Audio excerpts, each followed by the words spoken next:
and inspiring. Um, and if you don't know, Larry Lorenzen wrote and played the piece that was before the prelude called Changes. So I just have to say it is so nice to have so many really talented musicians associated with our church. It's very gratifying and I think a real strength that we have. So thank you. We will start recording now. I see we have. Good morning and welcome to the West Valley Unitarian Universalist Church in Glendale, Arizona. Welcome to our Zoom church service. I'm very happy you're here to share it. My name is Barry Linden. I'm your worship associate and the co-host for the meeting. Paul Darling is the other co-host and is the one showing the slides, playing the videos and the music as needed, and really developing all the slides and recording the music. So kudos to you, Paul. Um, Following the formal part of the service, we will keep the meeting running for a while, just to allow you to talk to each other as you would in a fellowship hour. It's so good to see all of you here today and a good turnout. While we're not in the same place, I hope that all of us can find the connection that we have missed so much during the past few months. Let me welcome you with these words. A Place of Belonging and Caring by Kimberly Ann Tomzik Carlson. It is not by chance that you have arrived here today. You have been looking for something larger than yourself. Inside of you, there is a yearning, a calling, a hope for more, a desire for a place of belonging and caring. Through your struggles, someone nurtured you into being, instilled a belief in a shared purpose, a common yet precious resource that belongs to all of us when we share. And so, you began seeking a beloved community, a people that does not put fences around love, a community that holds its arms open to possibilities of love, a heart home to nourish your soul and share your gifts. Welcome home and welcome to worship. In terms of announcements, it is possible that we will start having in-person services this summer. And we have a need for people to be worship associates for these services, as there will be several worship associates who will be out of town. If you would be willing to do this, please let me know. We can certainly help you plan services and find words to say and give you other tips. Also, if we do open, we could use someone to help with the audio video, as we plan to have some speakers who are from other areas of the country but can give a sermon remotely. We need someone who can help set up and operate the laptop that will be hooked to our TV. If you can help with such a thing, please let me know. In the future, if you have announcements that you would like read aloud in the service, please send them to me, and I will make sure that the worship associate has them for the service. To begin our service, we will have the lighting of the chalice. Paul will light the chalice as I read from Maureen Killeran.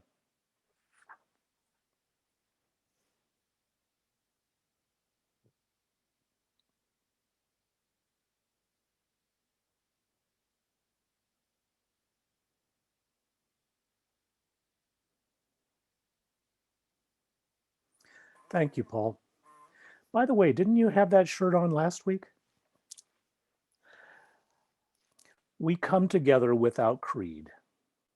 In this free church, we come together without creed, focusing instead on the core values of justice, equity, and compassion, of mutual acceptance of our diverse ways of being, as we seek to connect ourselves more fully with the unfolding truths of life and of our world.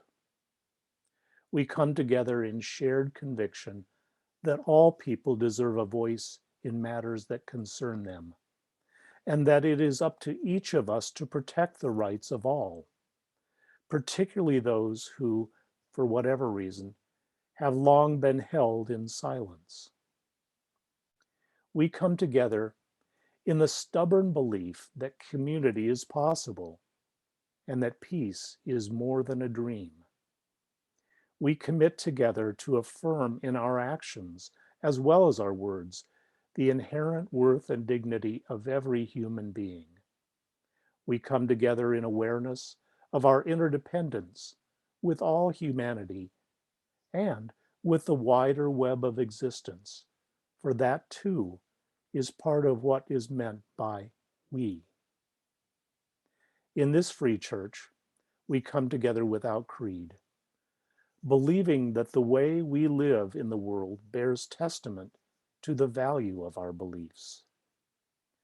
We light this chalice as a beacon of hope for those who have gathered here this day, for all who have ever walked through our doors, for those who may yet find this spiritual home, and for those whose paths will never come our way.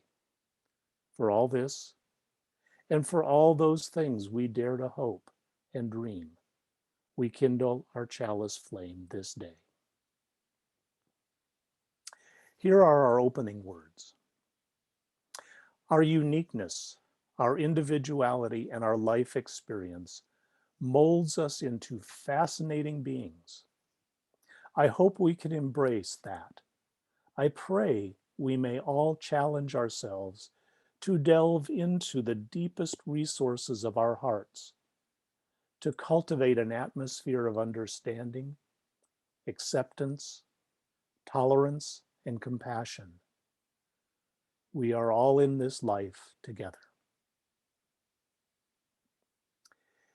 In some denominations, there is a creed that must be agreed to when joining. As I just read, we do not have that. Instead, we have aspirations for ourselves and this community. Please join me in reading our covenant as Paul puts it on the screen.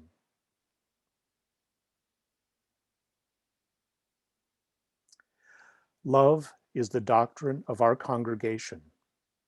The quest for truth is our holy right, and service is our prayer. To dwell together in peace, to seek knowledge in freedom, to serve humankind in friendship, thus do we covenant.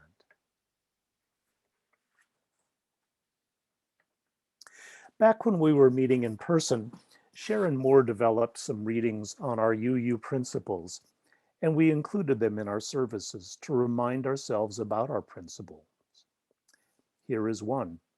Sharon writes, quote, "See if you can catch yourself complaining in either speech or thought about a situation you find yourself in, what other people do or say, your surroundings, your life situation, even the weather.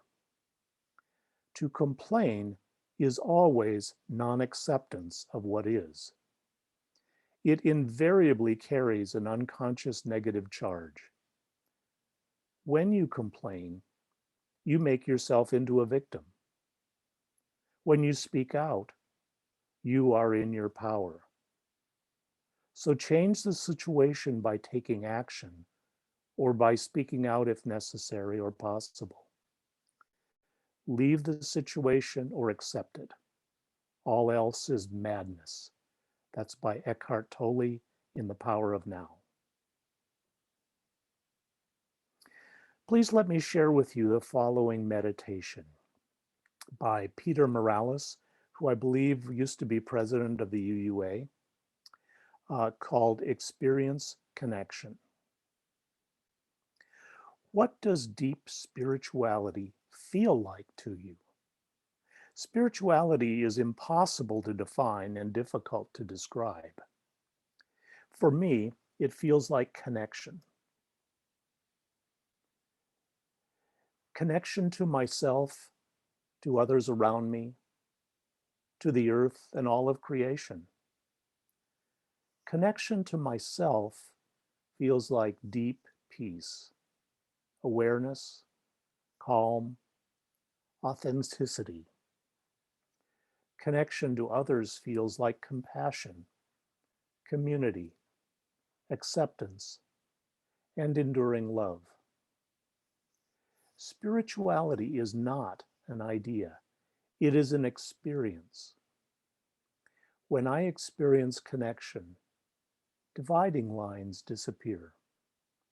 Inner conflict gives way to integrity. The line that separates my individuality from others fades. We become one. I find connections with my deepest self in times of solitary practice and reflection. I find connection with others in community, often in worship.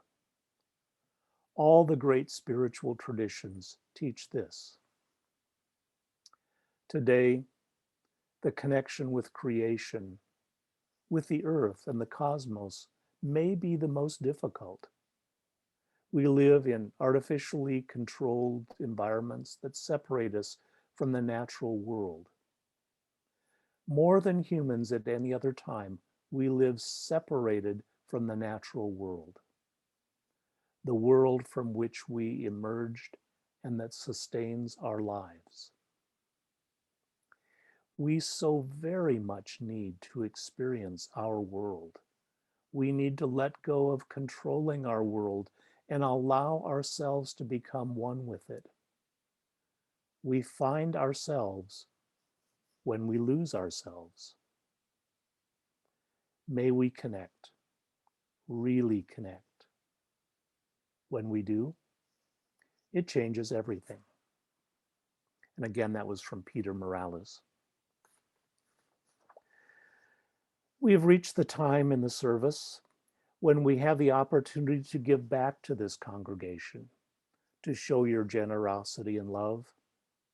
Even though we're not meeting in person, our bills and commitments go on. Without your generosity, the church cannot survive. Each UU church is a self-funding and self-sustaining entity. We will pause now and listen to the offertory. You can use this time to write your check to the church or use the link for PayPal.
Thank you, Rocky and Kelly and Paul. Does anyone happen to know if that was written by Rocky? Yes, that was written by Rocky. Wow, wonderful. Okay. And I thank all of you for your generosity. Now, our speaker today is our twice-a-month supply minister, Reverend Cathy. She will be speaking on The Blade to Our Heart, Rejection. Thank you, Barry and Paul. And I especially love the prelude, Joe. And that offertory, Kelly, was gorgeous. Thank you. When I was 9 years old, I went to a week of summer Bible camp on a scholarship. I was so excited to spend 5 whole days making crafts, swimming, playing sports, attending Bible classes, hearing special speakers, and great music every night. However, I have one memory that isn't pleasant when I think about it, and it was an incident, in fact, that really unnerved me at the time. It concerned a boy at camp who had braces on both legs. He was the only one wearing braces or any type of assistive device, and so he stood out a bit, and his activities were slightly curtailed. One day I saw a crowd of boys and girls surrounding him and laughing, so I went to see what was happening. It appeared that he had tried to step off a ledge, but it was too high, and he lost his balance, and he fell to his knees, and he had some trouble getting back up. The kids, for some reason, thought that was hysterical and asked him to do it again. So he did, and they howled with laughter. I was stunned. They told him to do it yet again, and he did. I couldn't think of anything to do except yell, "Stop! This isn't funny." They stopped, and they all just quietly disbanded and went off in different directions. And the little boy got up and dusted himself off and went along his way too. What struck me, besides the thoughtlessness of the kids, was the boy's reaction. He was laughing too. He seemed so happy to receive all of this attention and being able to make people laugh that he was willing to do it again and again and again, even if it meant physically hurting himself or making himself the brunt of a joke. Just to be accepted by his peers in that one moment made it all worthwhile. Arthur Rubinstein wrote that the only formula for success is unconditional acceptance of life and what it brings. Acceptance can be our superpower. But when we have such a strong need for acceptance from others, so strong that we step out of our own authenticity, compromise our personal integrity, it can act like kryptonite. It can actually cause us severe, real harm. Why is non-acceptance, exclusion, rejection such a blade to our heart? In part, I think it is because we have seen it play out in cultures and society where the result of not being accepted is death. From a historical perspective, we've seen Native Americans confined to reservations when total annihilation didn't work. African Americans kept as slaves on plantations with no human rights whatsoever. And even after the emancipation, they continued to experience brutality and violence and death. We've seen immigrants contained in ghettos with rules to control their engagement with society in order to maintain social barricades. It would seem that acceptance from others is vital to our very survival. Maslow's hierarchy of needs has esteem, love, belonging as essential components of human validation. It is now at a point where seeking validation and encouragement are everyday activities for many of us. We can see it play out on Facebook. How many likes did I get when I posted that photo or status update? I am on Facebook, and I tell myself that as long as I don't see it as an extension of my identity or allow the number of likes to influence my mood, I think I'm okay.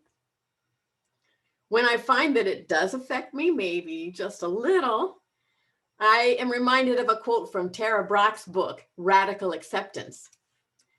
Beneath all my mood swings, depression, loneliness, and addictive behavior lurks that feeling of deep personal deficiency. And that has been a struggle for me too, Tara. Mother Teresa said that the biggest disease today is not leprosy or tuberculosis, but rather the feeling of not belonging. For me, this is deep-seated, beginning with the fact that I was unwanted. I was an unwanted pregnancy, which forced my mother into an early marriage, and that marriage turned out to be disastrous. So although a child, I felt somewhat responsible for that pain in my mom's life. Compound that with the guiding myth in my childhood religious training, the story of Adam and Eve and their exile from the Garden of Eden and original sin. Because of our flawed nature from birth, we do not deserve to be happy, loved by others, at ease with life. We are outcasts. And if we are to re-enter the garden, we must redeem our sinful selves. We must overcome our flaws by controlling our body, our emotions, our natural surroundings. And I worked tirelessly in a never-ending quest to do just that, to prove myself worthy enough to be loved, worthy enough to live. Jack Kornfield tells a story in his book, Stories of the Spirit, of sitting down next to a family at a restaurant where he overheard the waitress taking their order. When she asked the little girl what she wanted, she said, "A hot dog, French fries, and a Coke." "Oh, no," said the dad. "She'll have meatloaf, mashed potatoes, and milk." Looking at the child, the waitress said, "So, honey, what would you like on your hot dog?" The parents were stunned into silence, and the little girl gleefully said, "Oh, she thinks I'm real."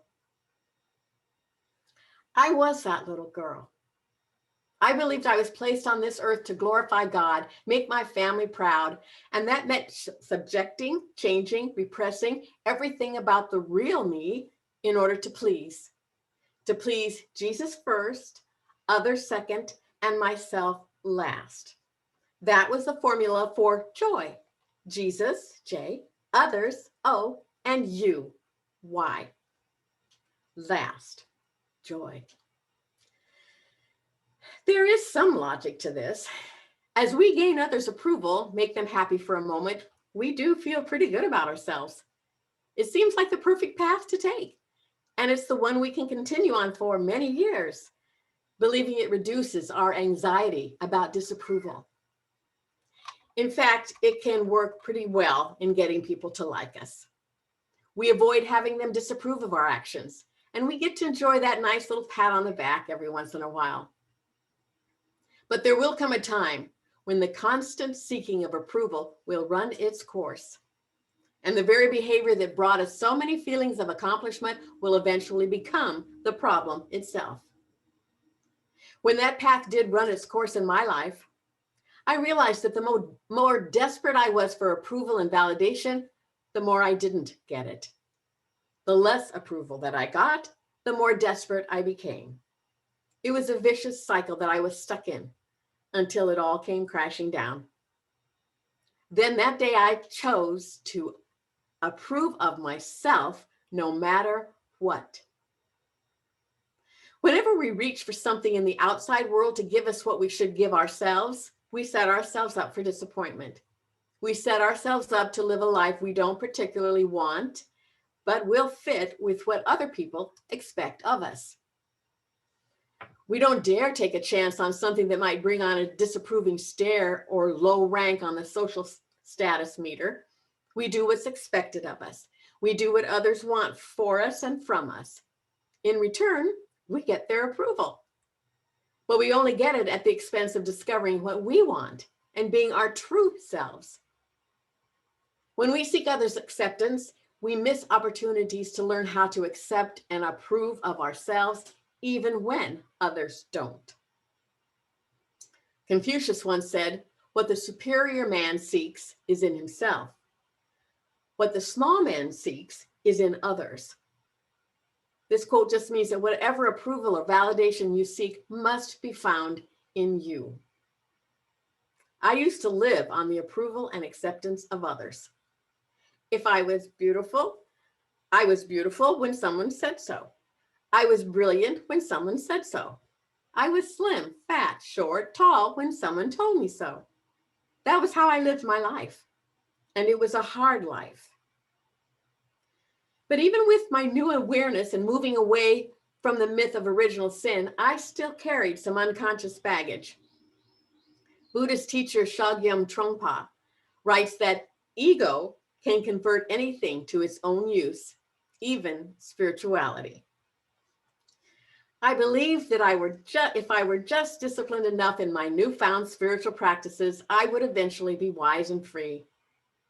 What I brought to my spiritual path were the insecurities about not yet being good enough.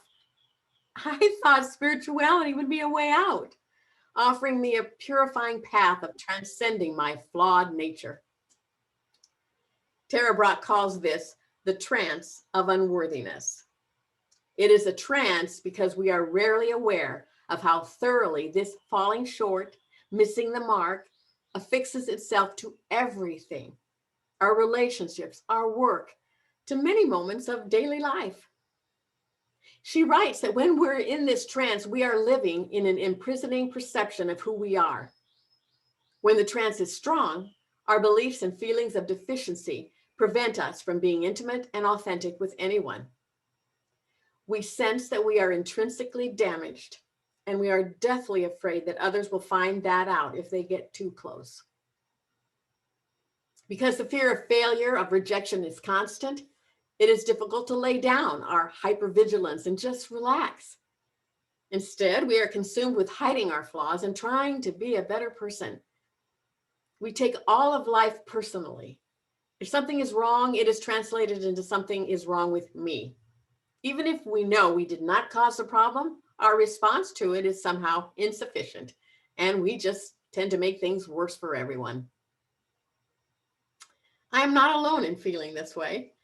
5,000 people were surveyed by the charity Action for Happiness in collaboration with the program Do Something Different. Participants were to rate themselves between 1 and 10 on the 10 habits identified by the latest scientific research as being the keys to happiness. While acceptance was found to be the habit that predicts happiness most strongly, it was the least practiced, generating the lowest average score from the 5,000 respondents. Only 5% of people put themselves at a 10 on the acceptance habit, and almost half, 46%, rated themselves at a 5 or less. The research went on to reveal 4 positive actions that people can take to increase their levels of self-acceptance. Be as kind to yourself as you are to others. See your mistakes as opportunities to learn. Notice things you do well, however small.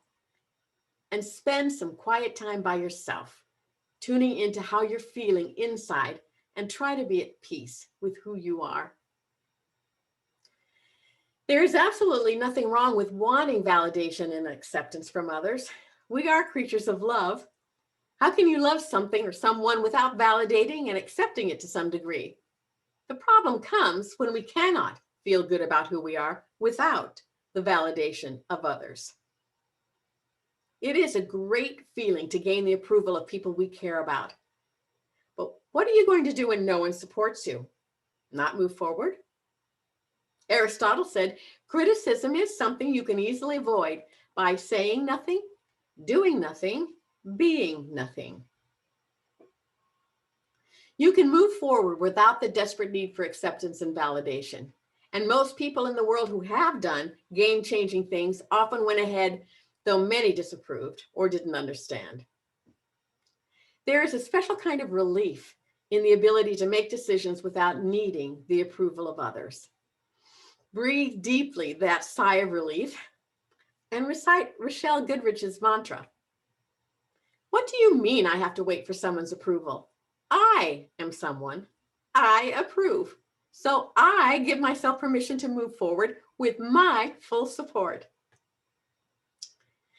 We all have tactics or schemes we use to make someone approve of us, whether it is to pretend we like what we don't like, or lie about who we are, or even change our minds about doing the things that will make us happy, whether consciously or unconsciously. While these tactics may give us the approval we desire, we end up paying a huge price for it, the price of ourselves, our identity, because we lose the freedom to be who we are meant to be. The need for acceptance kills freedom. When you are in that spot where you are in desperate need of validation from others, the best thing to do is to throw out your list of tactics and schemes. Stop all efforts to try and get the approval you think you so desperately need. This will be difficult because your mind is used to coming up with things to do to get that approval, and it will not oblige immediately. It will protest and even come up with new ways of things you can do to get that validation. Your emotions may go haywire. You may feel like you're going to die if you do not get that validation, but you will not die. I didn't. There's one thing you can do to build a sound sense of self-acceptance. Begin to keep a self-appreciation journal where you start acknowledging daily or a few times a week the things you are most proud about yourself, choices you've made, insights you've learned, things you like about yourself, times you stayed true to yourself, or whatever feels right for you. If keeping a journal seems old-fashioned, too much work, you can blog. A young woman called Anna, O-N-N-A, like our own Anna, on Noteworthy, blogged a couple paragraphs entitled, "First Accept Yourself, Then Change the World." Here's what she blogged. Seems like every psychologist or self-development guru has something to say on the topic of self-acceptance. Yet the perspectives are as varied as night and day. You've probably heard some of the following quotes. Take 100% responsibility 100% of the time. Accept yourself as you are now. Whatever you are not changing, you are choosing. Let go of who you think you are supposed to be and be who you are. What? The self-development philosophy has gotten us thinking that we are moldable beings, and as a result, we should take responsibility, roll up our sleeves, and go after the very best version of ourselves. Meanwhile, clinical psychology defines self-acceptance as the prerequisite for any improvement to take place. But how can you improve yourself if you accept yourself as you are?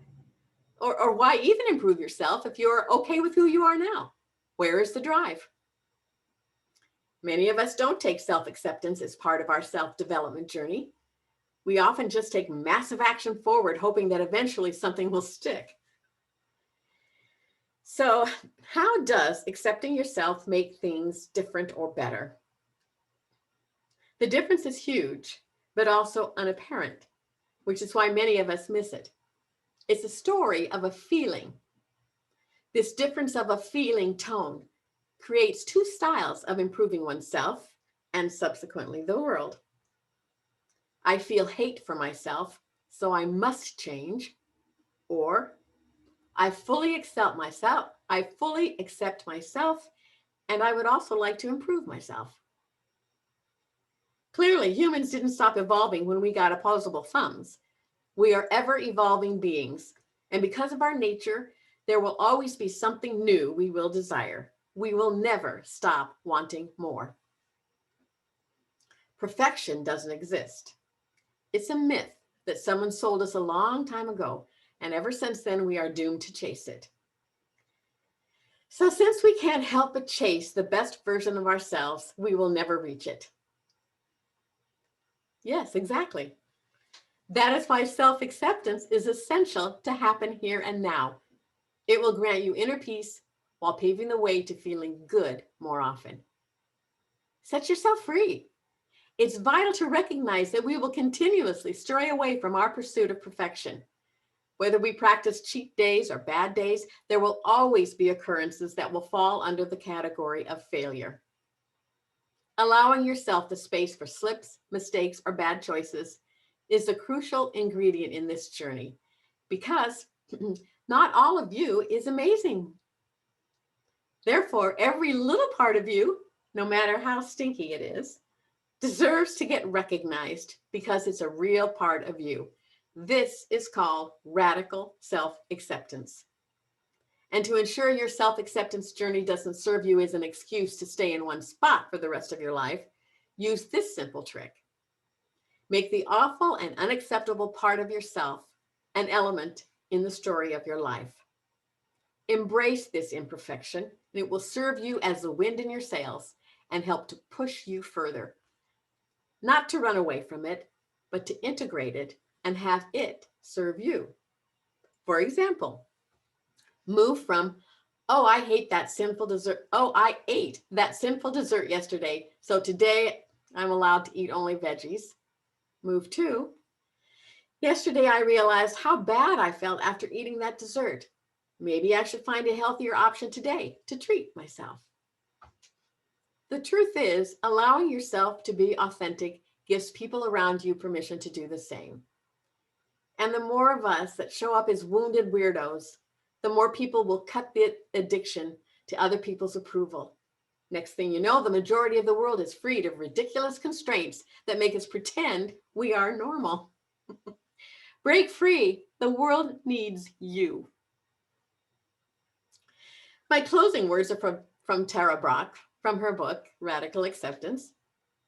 The trance of unworthiness keeps the sweetness of belonging out of reach.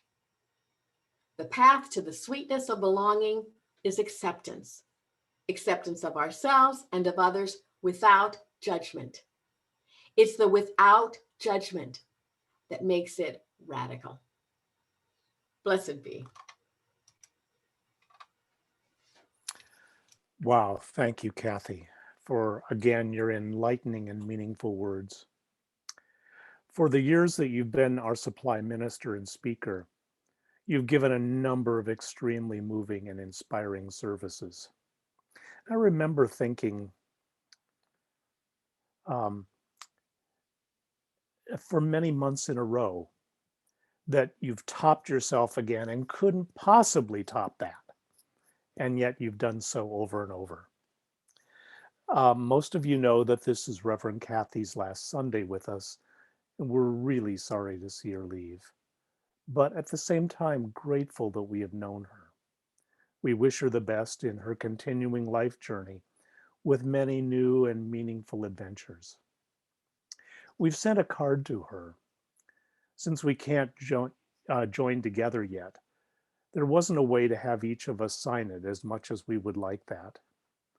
The card says, for our friend and part-time minister extraordinaire, in appreciation for keeping us in your hearts and opening so many doors and windows for our minds and spirits, please accept this gift of thanks. A stage left Flex Pass good for 4 performances of your choice. Much love, your West Valley UU congregation. Perhaps each of you, if so moved, could send a card or email if you like. Cathy, we will miss you so much, but we wish you all the best and thank you so much for being a part of us for this time. Please keep in touch if you feel so moved. And you will speak again in a couple of minutes, so I will leave that to you then. And now please join me in reading our mission statement, which Paul will put on the screen. Even though I'll be the only one you can hear, please read along with me if you will. We agree to provide a safe place to celebrate diversity, draw inspiration for living better lives, foster social and environmental justice, and compassionately support each other in our spiritual searches. As I extinguish the chalice virtually, I want to thank everyone who made this service possible.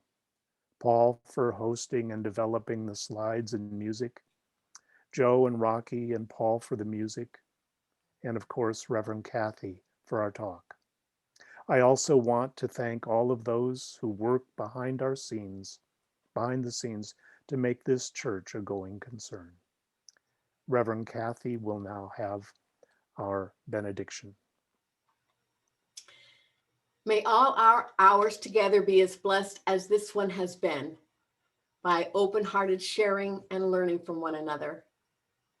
May we greet everyone we encounter this week with the same acceptance and grateful fellowship we feel today, until we meet again, hopefully in person, very soon. Namaste. Thank you. And we will now stop the recording and go to our post.